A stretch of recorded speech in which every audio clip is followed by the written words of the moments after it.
There's no getting around that. The World Bank, the IMF, and the BIS Innovation Hub are implementing the new financial infrastructure according to a written plan that we have. Welcome back to another episode. You'll have to hold on because we're going to be discussing a brand new IMF paper right now, which will leave many people in shock. To your amazement, the discussion of XRP and R3. Yes, you read it correctly, but first I'd like to introduce the topic of today's episode. To what is stated here by Christina Garaiva. While some of you may already be aware of this, let us first establish the scene because this is going to be a historic video. The IMF chief told you that this was a once-in-a-lifetime opportunity. To forecast adoption, we need to be prepared. It is crucial to plan the appropriate infrastructure, and here is where the public sector steps in to make sure that the infrastructure complies with laws and regulations. The aforementioned blockchain's goals would have to be affordable and reliable.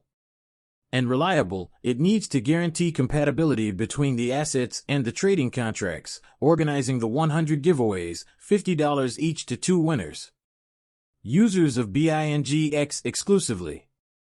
The proper infrastructure is essential, and she discusses affordable, reliable, and steady, as well as the information we'll use. There's no denying that today is over, and there's really no use in even after arguments. Time will end all arguments. People will learn their lesson when XRP reaches double and triple digits. In the meantime, I simply want to let you guys know that, in case you haven't noticed, the markets are extremely volatile right now.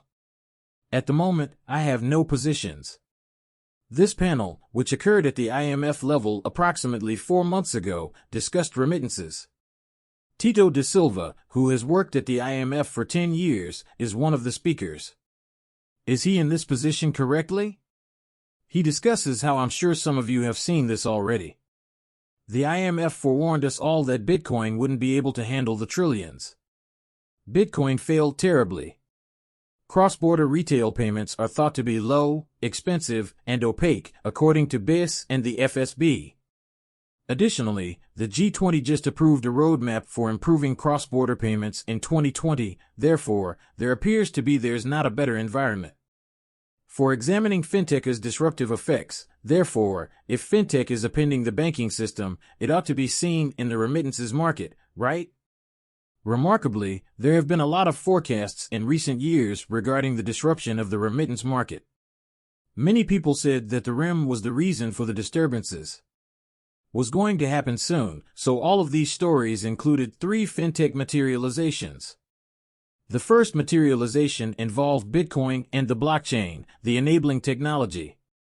These were the most audacious and correct predictions that went wrong. Most sadly, the early articles on Bitcoin and blockchain technology claimed that transactions could now be completed instantly for a very small fraction of the original cost. We are aware that the story did not work out. There are essentially no remittances with Bitcoin, which is why the recent decision by El Salvador to legalize Bitcoin caught us off guard. They're being quite loud, and one of the main reasons was that transfers are delayed, it's expensive, and Bitcoin hasn't helped the remittance sector at all. We have been discussing the demise of Bitcoin at the IMF level for a very long time. Pay attention to this brand. Rise of Digital Money is a recently released PDF that one of the authors, Mr. Ta Sun, prepared. If you've picked XRP and Ripple, this is the one. What additional proof is needed? Gentlemen, do you recall Ta Sun? I'm going to play the tape here.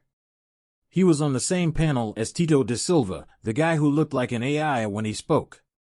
Take heed of what he says. This project, which they are piloting, involves traditional banks and Ripple. Thus, F can aid in lowering the price, speeding up the process, and extending access in this way, so we can see an opportunity for fintech and IMF leaks. Our 3/XRP collaboration in the manner that some nations have introduced new financial services that use blockchain technology to transfer remittances in a matter of seconds. Grow. You can truly make this up, so the emergence of virtual currency PDF, it gives a general overview of how digital currency and payment systems have developed in the Pacific Island nations, evaluating possible advantages and hazards with an emphasis on how they might use digital technology to improve financial inclusion and payment efficiency while lowering risk. They are discussing the islands in the Pacific nations in this PDF, in case you remember. In their PDF file, Ripple stated that, as part of their cooperation with a US-based cryptocurrency company, they are investigating plans to introduce a sovereign stablecoin. They are still working on the CBDC pilot with the island nation of Palau. They continue on page 40 to state that under CBDCs by late 2022, sovereign stablecoins based on the R3 XRP blockchain are supposed to be issued. Whoa, did they just leak anything when they weren't supposed to? The fact that R3 and XRP are combined in this PDF at an IMF level is fairly strange. By this, I mean the original viewers. We all know they are collaborating behind the scenes. It has just not previously been made public. Possesses, but moving forward, the bombshell is the subject of an NDA. Foo * King Crazy. You have to realize that Tito also referenced the G20 roadmap for improved and cross-border payments, which the World Bank, Ripple, IMF, and BIS must see. This is essentially their Bible, as the BIS and FSB have observed. When it comes to cross-border payments, if you visit the focus area for their current payment arrangements and infrastructure, you will find relevant entities to collaborate with. Kimi to create an implementation plan, which was scheduled at the end of December 2023. Since 2024 has arrived, what is going to happen? Alright, so in case you guys remember, the CPMI worked with the BIS Innovation Hub to create the following. The sole crypto-focused business within this cross-board is the CPMI Baby Committee Payments Market Infrastructure. CPMI and the IMF and the World Bank will find and assess access alternatives for CBCs that could facilitate cross-border payments. Interoperability and extension of payments. Let's sprinkle. This task force is called Ripple. This won't silence the haters. Instead, add more salt and let's silence them. The ones who despise $10 won't even stop the naysayers, in my opinion, since they will label it a scam. That being stated, guys and ladies, I thank every one of you. Please let me know what you. This is just the tip of the iceberg. There just seems to be so much more on the surface. There is overwhelming evidence available if we were to list everything, and it is noteworthy that so few people are aware of this. Being a part of that just makes the whole thing 10 times more interesting. Having said that, we'll return with another episode that begins constructing the thesis as ripples. That strong global payments would someday be supported by cryptocurrency liquidity.